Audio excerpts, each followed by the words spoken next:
one. What we have lined up for today is some sports news from around the world, where we will have a look back at all the big sporting news and results from around the world in the past week. After that, we will dive into our thoughts on the US Open, and Bop will share his experience with another tennis major. Post that, we will share our thoughts on the AFL preliminary finals. Let's get into it, starting off with some sport news.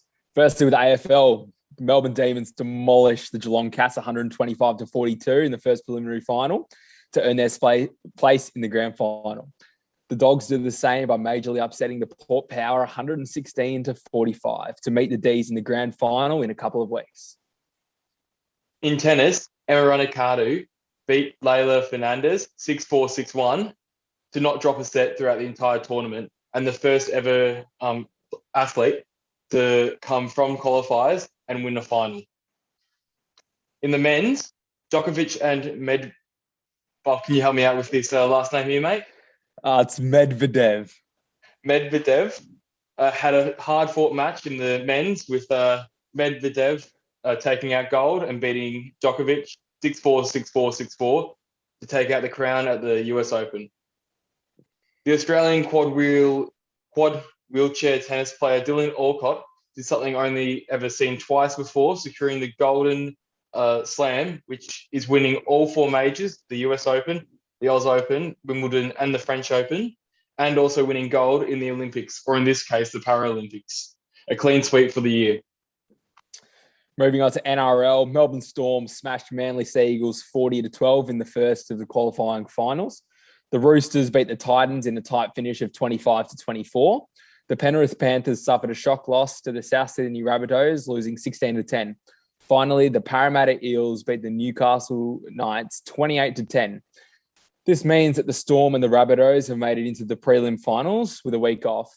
The Sea Eagles and Roosters will play this week, and also Panthers and Eels will both fight it off in the semi-finals for a preliminary final berth.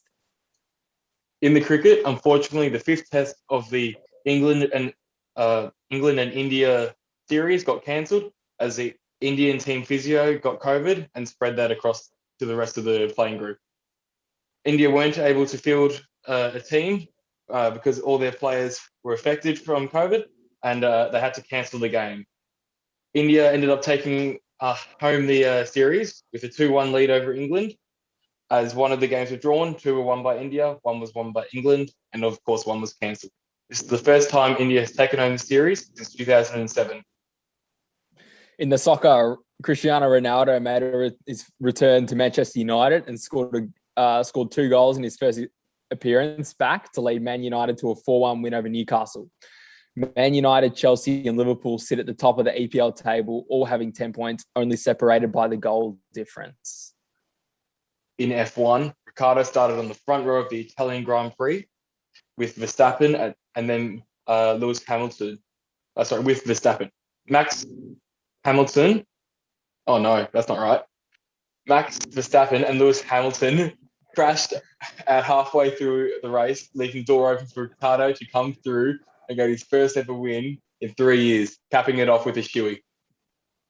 Also in golf, on the European Tour, American Billy Horschel won the PGA or BMW PGA Championship by 1 shot to Jason Donaldson, Kiradech Alfibana, and Laurie Cantor after shooting 7 under in his final round. Australian Adam Scott was with them for most of the tournament, but dropped off in the last round, only shooting 1 under to end up with 13 under, tied for 14. And that's news. Jeez, that was painful. It's all right. It's the first episode. We'll get better at it. We move on. All right. So let's move back to the US Open. As in the women's side of the draw, we had 2 teenagers make it through to the final for first time in, I think it's 20 odd years, maybe 25 years. Yeah, no, it's amazing. It's I'm speechless, as you can tell. No, it's an incredible feat, especially for Emma Raducanu taking it out. As I said earlier in the news, being the first qualifier ever to take it out at the US Opens. but also I think this was her fourth tournament and first ever win. So it's incredible to do it at the US Open. Yeah, so she was ranked 150th before the tournament. Now she comes in at the 23rd rank. And I heard the commentator saying that her goal earlier this year was just to be able to play in the Australian Open in the main draw, not have to qualify. But now she's guaranteed that because she just won the US Open. Also, Leyla Fernandez, the 73rd seed 19-year-old, had such a tough draw coming through, beating, I'm pretty sure she beat 4 players who have been in the top 5 and 2 of them which have been number 1 seed previously, which was just amazing. She beat current number 1 seed Ash Barty. I'll have to get up her draw, but I know she beat a few top 10s in there, and she beat them pretty comfortably too. Like she went to a couple third sets, but otherwise she was flying. Yeah, she beat quite a few of the top seeds. I can't remember about Ash Barty, but I know she beat Sabalenka, the 2nd seed, and I think Osaka, who was the 3rd seed. So that's just basically says it right there. And then she just played really well, obviously all tournament, and then just ran out of legs in the final. Yeah. I've got Fernandez's US Open sort of draw. All right. So, sorry, I had it up a second ago. There we go. So, obviously, started from the first round. She beat Croatian Konja, I think it is. Bop, you know the names better than I do, but she beat her in 2 sets with the first set going into a tiebreak. The second round, she versed, I think that, I'm not even going to guess what flag that is, but she beat her in two sets, 7-5, 7-5. In the third round, she beat Naomi Osaka, 2-time winner of the US Open. Not the reigning champ, is she? Or was she? Yeah, I think she was actually. Okay. Last year, I think she did win the US Open. Yeah, well, beat Naomi Osaka 2-1, 3 sets. She won the last 2 sets. Then she beat German Kerber, seed number 16, in 3 sets. She beat Ukrainian.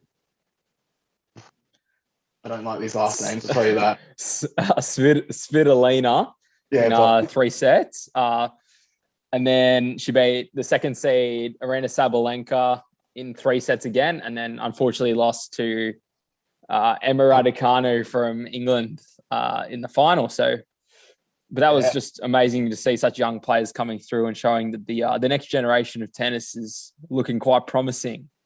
Absolutely, yeah. Couldn't agree with you more there. But then on the men's side, we had Novak Djokovic looking to get the Grand Slam, winning all 4 majors, but unfortunately, Daniel Medvedev knocked him off in a pretty comprehensive 3-set victory this morning. I mean, fun fact for you, Bob. Oh, yes. Djokovic would have been, if he won the US Open, he would have been the first person to win a normal Grand Slam since Ben Hogan for the men's singles. Interesting. 1969. Geez, that's a while ago. It was a while ago. To be honest, I don't really like either of the players. Medvedev's he likes to argue on the court, and doesn't sound like the nicest guy. And Novak Djokovic in week 1. Yeah, and Novak Djokovic is an anti-vaxxer, so it just speaks for itself. I'm sure you'll meet him and you'll realise how good a blokes they are. Oh, well. All right, mate. Did you see the video of Dylan Alcott in the stands of the men's final drinking sculling a beer out of the trophy? Oh, I did see that. That was amazing. That is culture.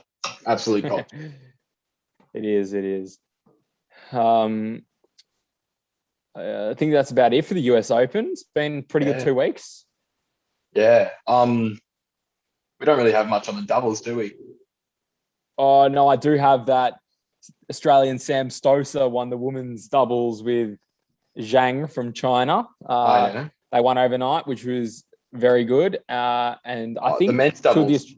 I got the men's doubles here.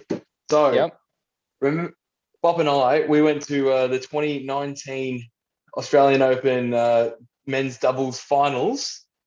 So we were very fortunate to go there, and we watched two Aussies. I can't quite remember who they were, but they lost. It was Max Purcell and oh god, let me try and just get the name up. You can keep on going. Yeah, right. Well, our boys in green and gold lost to Salisbury and Ram, depending on how you want to say it. British and American duo. They just beat Murray from England and Soares from Brazil in the final in 3 sets. So seems like Salisbury and Ram are the duo to beat right now. They've won a few. Yeah, mate. It was actually the 2020 Australian Open, mate. Time flies. That's right. Oh my god, yes. It was last year. So it was Max Purcell and Luke Saville, the Aussies, were in the final against Rajiv Ram and Joe Salisbury. So now those two have now won back-to-back. At least not. Well, they've won 2 tournaments last 2 years. 2 years. Not sure about if they've won any others, but I'm sure they would have. I mean, they seem like a pretty solid. Yeah, they smashed the Australian guys when we went to watch that game. Oh yeah, they demolished. Actually, mate, are you sure Salisbury was with Ram? Because I'm looking here a couple other times. He was in the 2020 Oz Open, and he was in this tournament, wasn't he? Yeah, he was. It's just I think sometimes some like players in doubles like don't want to play in certain tournaments and stuff, so they find new partners. Absolutely, for occasional ones. I'm just also with the whole COVID and stuff, everything's so unexpected, so you can't really plan anything. Yeah, true, very true. Oh well. Yeah, well, I'm just looking here. Salisbury made it to the final of the Wimbledon, but he didn't actually win it. He got done in straight sets with his player there was Hart. So right. Yeah. All right. So I guess that's all we have from the US Open. But yeah, I've got news for you listeners. Bop here was actually in the 2020 season. He was actually a ball kid. So he went through all the extensive training and the trials, and ended up getting to pretty much be the servants for the tennis players out on the ground. They asked, shall receive. Exactly. So after you, Bop.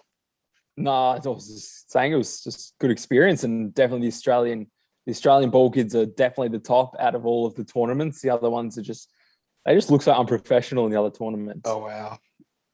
But do you agree with? I can't say I disagree, but I don't know.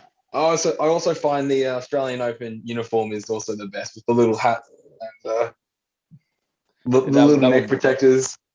We protect the world from your shocking mullet right now, Bob. But the Legionnaires cat, yeah, they were annoying, but I didn't have my long hair then, so it wasn't really an issue. Just it looked terrible, just on me, I think. Yeah, on most things do, Bob. But we move on. So I've lined up a few questions here, mate. So just want to get your answers on them. Yeah, I'll start off with what is it like being part of the Oz Open team? Like, what's it like being behind the scenes, and what are your favorite parts about being behind the scene and being part of what makes the Oz Open tick?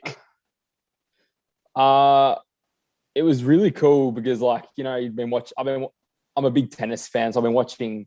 I was watching the Oz Open like every year, and to be able to finally be there as a ball kid, because I had tried out 2 years before, but I just didn't get in.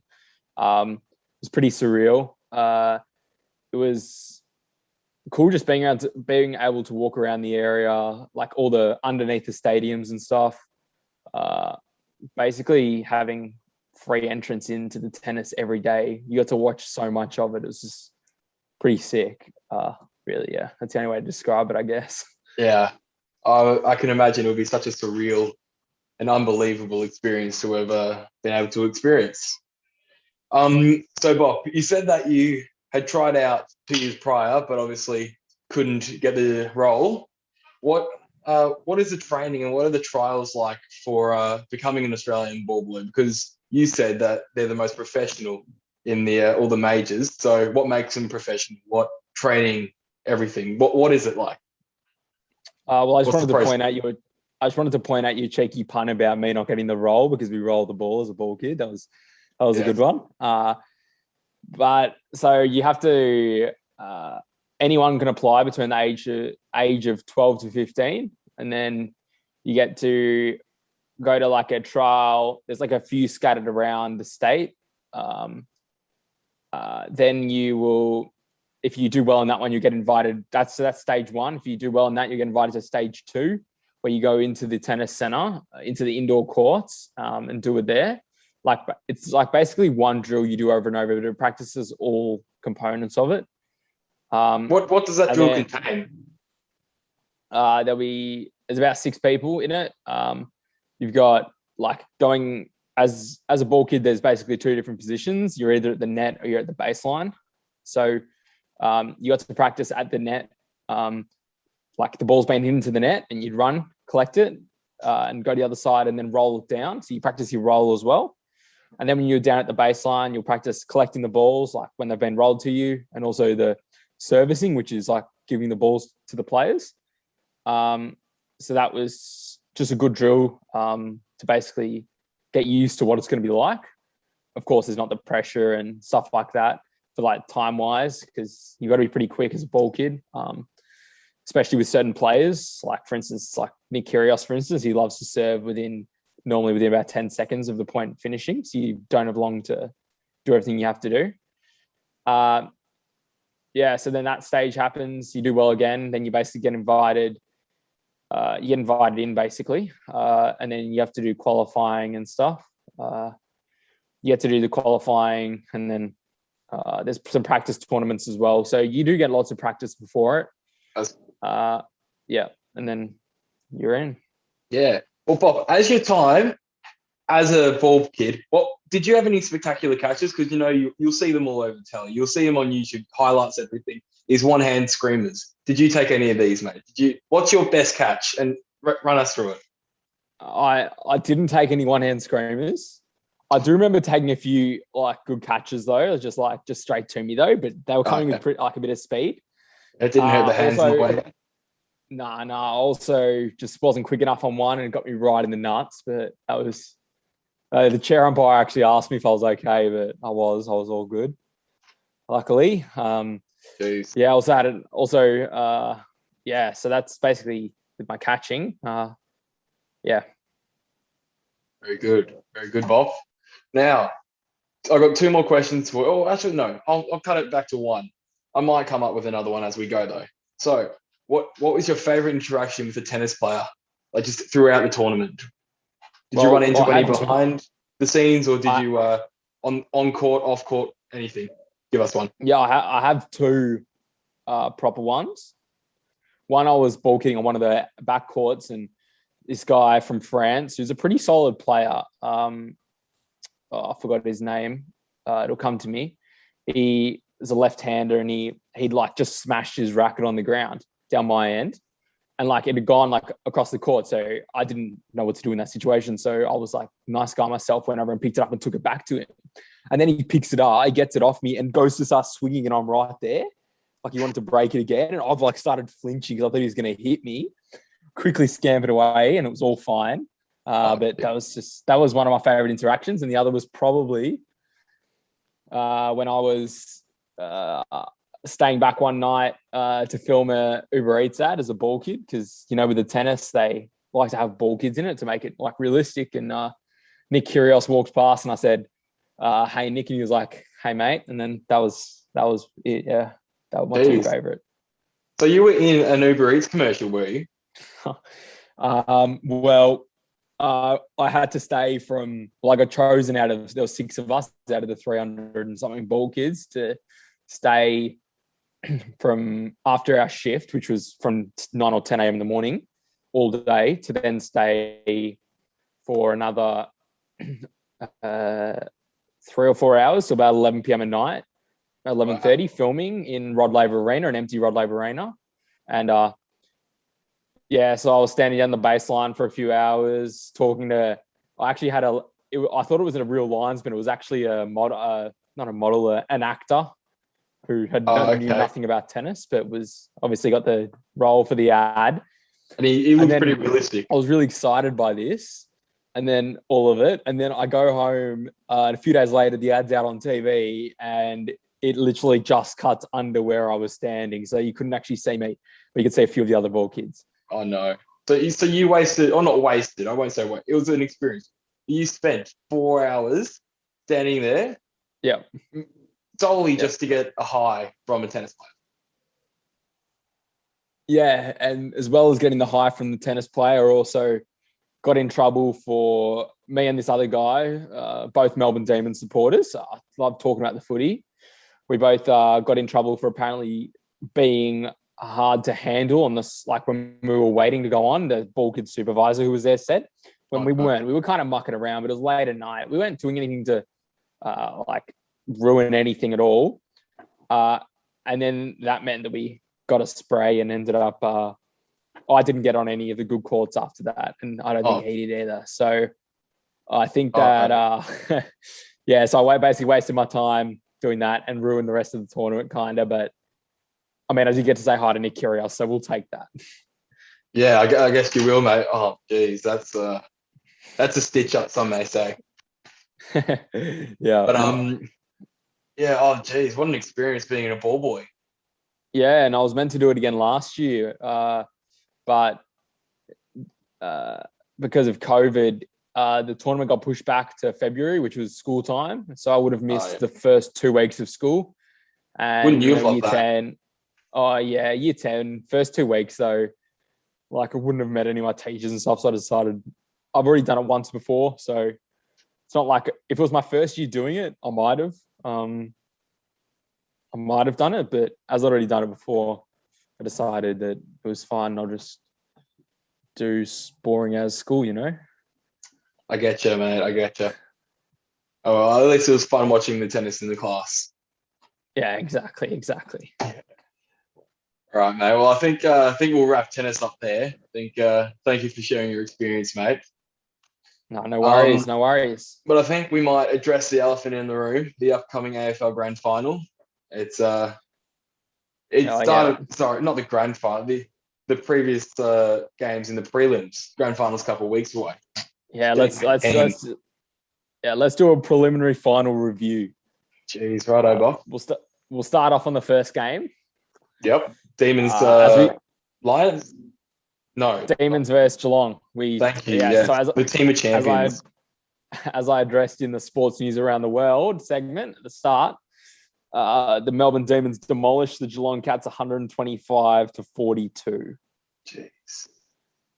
That's unheard of. That's in a preliminary final. That's a threshold. I don't think anyone was expecting it to be that big of a margin as 3 weeks ago in the last round of the season. Absolutely. Melbourne won by a goal after the siren. So I think people were expecting a close and good game of footy when really Geelong kicked the first goal, but after that it was just demons.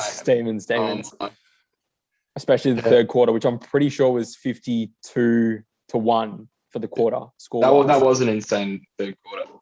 But Max Gawn played a massive role in that game, though. He was pretty much the Demons. Like, I read something that said that Max Gawn's third quarter was higher ranked than all 23 Geelong players' third quarter. Combined or? Combined, yeah. He kicked 4 goals, 5 contested marks, multiple hit-outs. In the one quarter? Multiple tackles, yeah, all in the one quarter. Jeez. That's something you don't see Ruckman very often. Exactly. If you're going to ask me before the game, who do I think is going to get these stats? I would, for a quarter, I would not be saying Max Gawn. But he was just on fire. They just couldn't stop him. Big Maxi Gawn, wow. One person I will give credit to during that game though, Paddy Dangerfield from the Cats. I mean, Paddy Dangerfield, he didn't really give up. I mean, when your captain's starting to give away 50s, whether it was there or not, but when your captain starts to give away 50s, it's not a great look. So for Dangerfield to really just stay in there, it shows why he's president of the Players Association. It shows why he's been a Brownlow medalist. But otherwise, I think Geelong just looked flat. They looked like they didn't want to be there. They came in as like underdogs and didn't do anything about it. Yeah, I reckon if you went through all the Geelong players, he would be the only one that'd get a pass mark, like out of all of them. Yeah. Everyone else, I reckon everyone else would say that they didn't beat their opponent, like in the matchup, like they had. They didn't win it. Yeah. Dangerfield might have been the only one. But again, the three main Melbourne midfielders, which was Viney, Oliver, and Petrarca, all played well. Oh, yeah. So as much as he did, like no one else really stood up for them. Joel Selwood, just a terrible player. You're not a fan of this, aren't you? He's just the kind of guy that'd have all the umpires around to his house at the end of the season just for drinks. Oh, no. Well, he had the most frees for the year. Yes. Which just, again, doing what he does best, sucking up to the umpires. But then he was giving away 50-metre free kicks and we had a set shot from 50 out. It was basically just a gimme goal for, even if Ed Langdon did dive or not, there's not a really good camera angle for it. We couldn't really see, but like still, it's just not even worth pushing him over. Like he didn't do anything to deserve it other than just tackling him. Like, yeah, you could see Joel Selwood's frustrations are really starting to get the better of him. But yeah, I guess there's nothing much else to say about that game. It was just the underdogs didn't do anything about it, and Gawn had an absolute flyer. Like when Joel Selwood did that tackle, not the tackle, the 50-metre free kick that was high. The score was 72-32, and before that it was 66-32. Just still a gettable margin, but by that stage it was early in the third quarter. You were just like, Geelong just can't get back here. Like they're gone now. That was the point where you were like, because they were only down by about 5 goals at half time, so it was gettable. But and even when they versed you, I think it was round 23, maybe the other time you versed him, if there was another time. But we did. Geelong kicked 9 goals straight. It may have been, or at least 9 goals in the quarter. So it was never off the cards for them to come back. But after you kind of just finished them off, and they didn't have a chance, I guess. And that's what a good side does. They just don't give the chance. They kept them fighting like it was still 0-0. Yeah, round 23. So they kicked 9 goals in the second quarter. They actually kicked 5 goals straight without Melbourne getting a disposal. So just getting out of the midfield, getting it in, kicking a goal. So that was like, I was always worried that could happen again because we know that they can do it. But look, and there's been a so-called virus going around the Geelong playing group in the last, apparently only 2 days before the game. So 6 players got it apparently. But I mean, I don't know if that's just like, I'm not doubting that probably happened, but it's just like, to be fair, Dangerfield didn't use it as an excuse though. He did say that we're not using that as an excuse. We did clearly get smashed. Like we got beaten in all facets of the game. Absolutely. Yeah. So a comprehensive victory. Then we're looking at the other match. Yeah. Bulldogs and Port. This time the underdogs did do something about it. Bulldogs came in as the underdog, Port the favourites, and just from the get-go, they really let Port know that they were hungry to make the grand final. I think we got to give Western Bulldogs credit because they lost the last 3 games of the year going into finals and dropped out of the top 4, which everyone was like, "Oh, this isn't looking good for them." But now they've come back, won all 3 of their finals comprehensively. They beat Brisbane by 1 point, I believe. With a cheeky behind a minute to go. Yeah, so other than that game, they beat the Bombers by 60 and Port by 80. Yeah, so they're in good form. The Demons are in good form as well. So it's going to be. I mean, the week off might play a role. It's the going to help the Bulldogs. The Bulldogs played. I think it might help the Melbourne, to be honest. Really? After already having a week off, and then I get that they've come out after round 23, but Bulldogs. The Demons came out and had a week off, and they came back and won by 83 points. And then the Bulldogs have played all 3 weeks, carrying their form through. Maybe a week off's not what they want because they're going to carry their good form through. Well, maybe that's why. Another way this could benefit Melbourne quite a lot is with your defenders that they're starting to get injured. I think May and Lee have both had hamstring problems. Not talking. They were able to play out the game or play out another quarter and then just went off for safekeeping. But Lever will be fine. He just had a little bit of a hyperextension of his knee when he on the follow through of a kick, but he played out the rest of the game fine and still played really well, so he'll be fine. Stephen May, though, the week off will be good for him, I think, just to rest it up more. But he did say after the game, there's no chance that he's not playing. He's 100% playing. So, yeah. I mean, I think Melbourne's almost a better team with a half-injured Stephen May playing than young guy who hasn't played much footy all year for us, I guess, mate. I guess you're because as much of a good player as he is, he also basically leads the defense, positions everyone, does everything. Yeah. And he played out another quarter and a half or so with his hamstring, which didn't look like a serious one. So it looked like a little niggle. So we took him off after we were 50 points up, and it was fine. So I think he'll be fine. He should be fine, especially with the extra time off.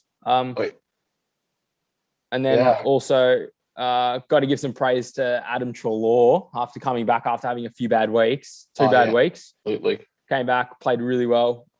Also, Bailey Smith just kicked another. He kicked 3, I think. I think it was 4. He kicked 4 this week. Yeah. So that's 4. That's amazing. He's really starting. He already had a name for himself, but he really starting to become a bit more of one of the faces of the AFL. He's showing his dominance. I think he's young, maybe 21, 22 maybe. Yeah. I mean, now he's more than just a guy with a good haircut. Absolutely. He's a good player now. Yeah, you could say that. But I guess we'll address one more topic before we start to wrap things up, Bob. And that is Jack Mcrae getting the most amount of disposals in a season, beating Tom Mitchell from the 2019 or 18 season. Yeah, I'm not sure. I'm pretty sure. Yeah. I think it was 2018 that he did, if my memory is right. But that's a remarkable effort. I mean, he gets a lot of the ball, and he's worked on his inside work. I think this year he's been a lot more of an inside mid than a winger. He has, and I was watching the other game. He was he got 36 disposals, and the next most out of a Bulldog, I think, was only in the 20s. I think so. That sounds right. Yeah. So he's just ripping it apart. And if anybody's gonna steal the ball off Clayton Oliver or Gawn, I guess, but I meant Petrarca or Viney, it's gonna be him. He's gonna be the one that's gonna dish it off so Bont and Baslenka can do their thing, work their magic. He will be the sort of underrated, sort of underappreciated difference in the grand final. It's going to be interesting because in the first time we played the Bulldogs back in round 10, we actually tagged Libba as we won the game by 20 odd points, and everyone was saying that was the reason why, because Libba was basically the engine room. He was the one getting the ball out to the Mcraes and the Bonts. Whether now it'd be interesting to see if Jack Viney goes to Bont and Pelly, as he can basically win them the game single-handedly. Mcrae, Baslenka's in good form, or Libba. It's going to be interesting to see which one we pick and how it goes. Few choices. It's going to be a great grand final, and we will discuss more about that in our next episode next week, which will be coming out Tuesday the 21st. Yes, Tuesday the 21st of September. So keep your eyes peeled for that one. That will be another great a great episode to tune in for. Yeah, if you want updates about the podcast, you can follow us on Instagram at The Players Podcast. Also, it'll be on Spotify and on YouTube at The Players Podcast. So yes, look us up on there. Give us a follow or subscribe, whatever. Just and make sure to support like the us. channel. Just absolutely, let us grow. Spread the news. Absolutely. Let's get lots of people contributing. Also, if you do have anything to say about our podcast, please email us at therealplayerspodcast.com. realplayerspodcast@gmail.com. There you go. And we may bring up some of the stuff you guys say on the podcast and give you guys a shout out. So yeah, just come along and support, I guess. Yes. Well, thank you, Bop. Pleasure talking with you. Cheers, Look Az. It's forward been a to good one. talking to you next week. Yep. See you next week. Good on you, mate.